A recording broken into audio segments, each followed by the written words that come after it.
ये हम दोबारा वापस आ गए। वो आपको फिर इसका लिंक जो है वो शेयर कर दिया जाएगा। वो ज़्यादा लंबी फाइल हो तो वो कल भी मैं बहुत ट्राई की है, वो नहीं हुआ।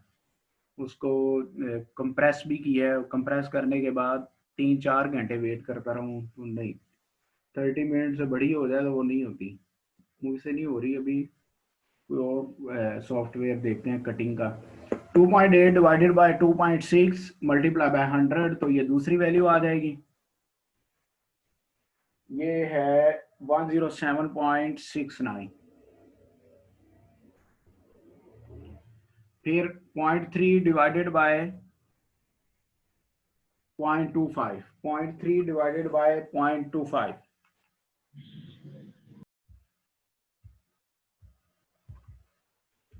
ये हो जाएगा जी 120। 120 और 27.5 डिवाइडेड बाय 30, 91.67, और 0.6 डिवाइडेड बाय 0.5, 1.2 मल्टीप्लाई बाय 100, तो 120। ये आ गए जी हमारा सारा कॉलम। अब क्या करना है? अब हमने ये करना है कि इसको W से मल्टीप्लाई कर देना है। I इंटू डब्ल्यू हो जाएगा, और I इंटू डब्ल्यू का फिर हमें सम चाहिए होगा। तो ये जो कॉलम्स हैं ये अब हमारे लिए यूजलेस हो गए हैं। ये सारी हमने वैल्यूज निकालनी है। ये W भी आ गया और ये I भी आ गया। ये जो क्वेश्चन में दिए हुए थे अगर हम मिटा भी देंगे तो कोई फर्क नहीं पड़ेगा। बाकी आपके सामने मैंने अरेस नहीं की।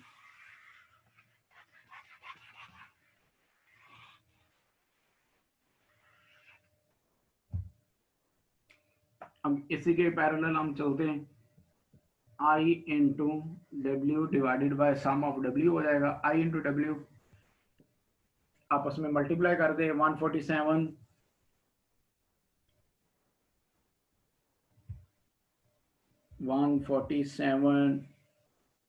147.22 मल्टीप्लाई बाय 90, 13249.8।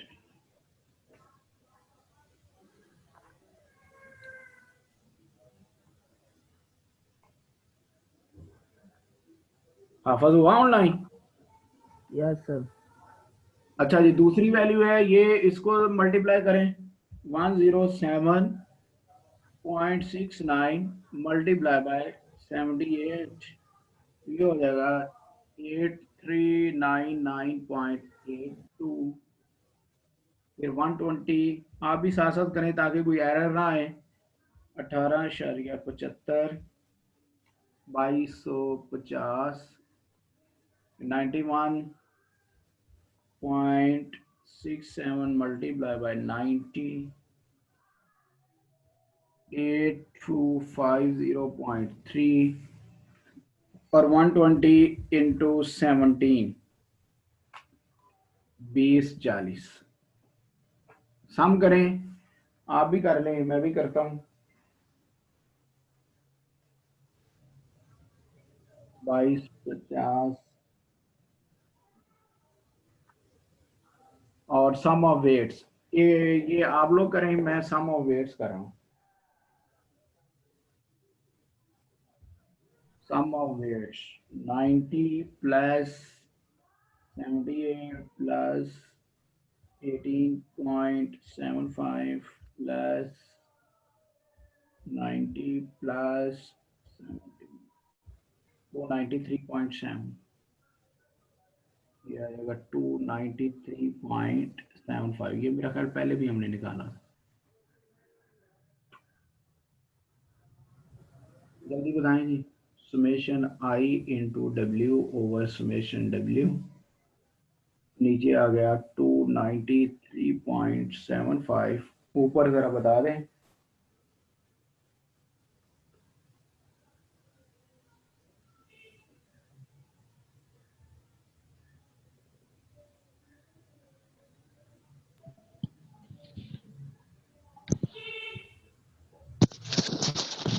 सर 34,189.92। 34,180.92। 34,180.92। 189। 189.92 ये कंफर्म कर लीजिएगा जी, बाकी जो बच्चे जिन्होंने किया। यही है। ठीक है जी, 2 बच्चों ने कर लिया, ठीक है, ये मैंने कर दिया। अब इसको डिवाइड करें, मल्टीप्लाई बाय 100 नहीं करना, वो पहले हुआ है, और वही आंसर आना चाहिए जो इसका पहले पार्ट में आया था।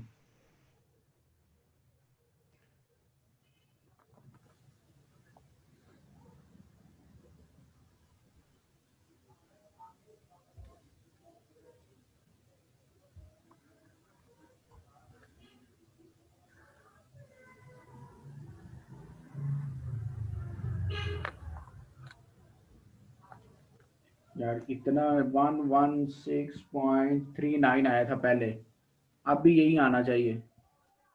देखें यही है। आपका यही आया सर? हाँ, तो आपका कैलकुलेटर गलत दे रहा है। यही है सर। मैंने यही कंफर्म आ कर गया दिया सर। है। यही आया। यही आया। आ गया यही। Yes sir. चलो ठीक हो गया। अच्छा जी, आखिरी सवाल इसी कैटेगरी का, इससे नीचे देखें आप 45 कर लेंगे।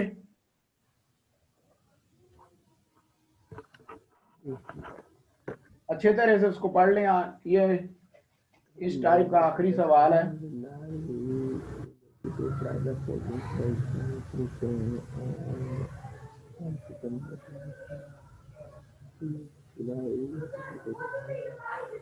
थोड़ा सा सर जी गाइड कर दें फिर हो जाएगा। गाइड आपको कर देता हूँ। ये यूनिट्स पहले आइटम्स दी हुई हैं, फ्लोर, मीट, ब्रेड वगैरह, यूनिट्स दिए हुए हैं, और परचेजिंग यूनिट्स दिए हुए हैं।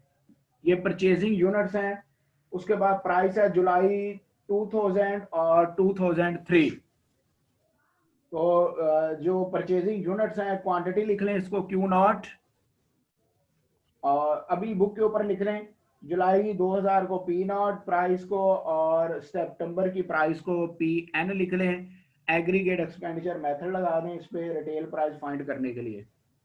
Summation PN Q0 divided by summation P0 Q0, जो लेस्पियर का फार्मूला है वही लगाना है इसमें। हो जाएगा। हो जाएगा। ठीक है जी। 47 मैंने आपको पहले बता दिया हुआ है, और आखिरी सवाल ये एक दफ़ा यूनिवर्सिटी में आया भी हुआ है। ये जब हम क्लास में वो टिप्स के पेपर भी पढ़ेंगे, पास पेपर, उसमें ये सारा सोल्यूशन भी आपको मिल जाएगा। सॉल्व 5 साल पेपर जो होंगे वो डिस्कस करने हैं, लेकिन एंड पे करेंगे। पहले इसको देखें, कर लोगे। 46 का बी पार्ट, क्वांटिटी और वैल्यू दी हुई है। ये 46 वाला सवाल जो है वो सेम है जैसे कि हमने इस पे 2 सवाल किए थे, 38 और 39। Fisher quantity index.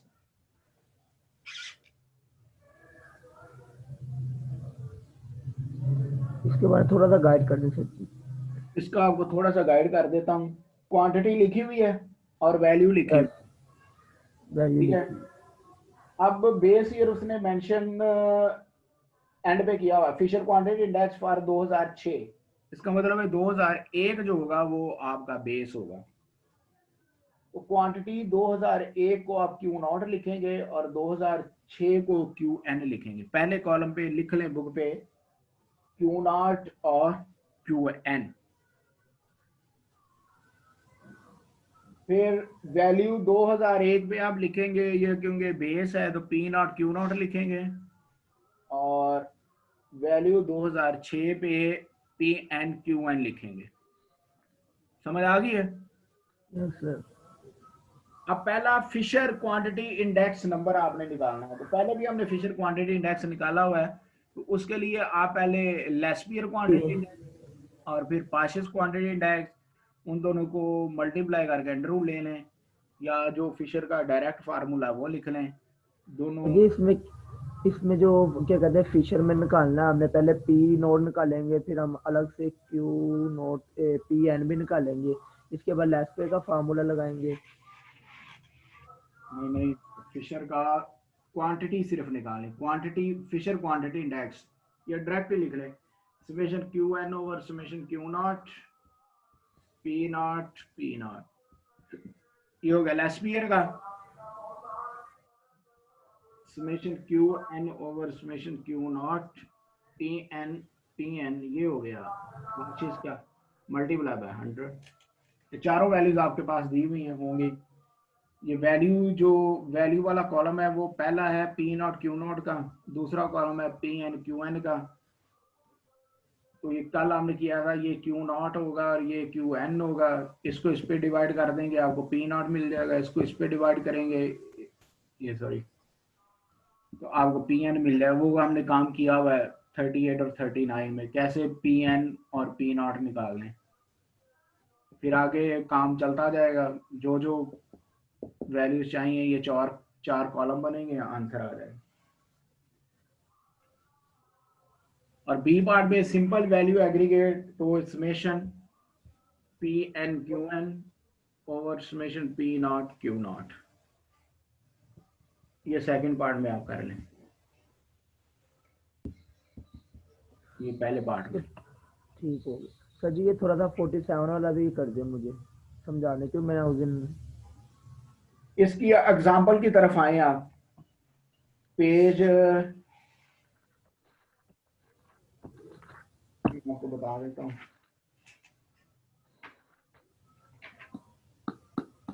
ये 149 पेज एग्जांपल नंबर 5.12।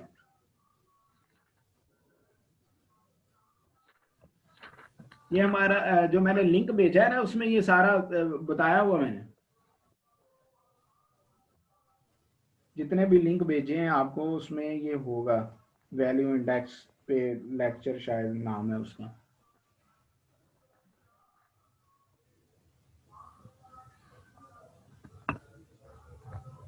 ये डिक्लेयर्ड वैल्यू और value on the basis of 1930 base year. पहला कॉलम का नाम summation P nought Q nought P one Q one है, दूसरे कॉलम का नाम पी नॉट क्यू वन वगैरह वगैरह।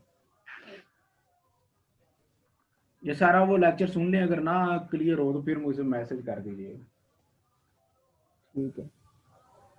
ये चैप्टर खत्म हो गया है, इसका टेस्ट, और मंडे को जो है वो नया चैप्टर कोरिलेशन वाला शुरू होगा, रिग्रेशन एंड कोरिलेशन। उसमें मैंने आपको लिंक्स भेजे हैं, वो थोड़े से उसको सुन लें ताकि एक माइंड बन जाए। जो बच्चे जिन्होंने इंटर में नहीं पढ़ा हुआ उनके लिए फ़ायदा होगा। अगली क्लास आपकी तकरीबन तैयार है, तो आप जो है वो जा सकते हैं। अल्लाह हाफिज़। अल्लाह हाफिज सर।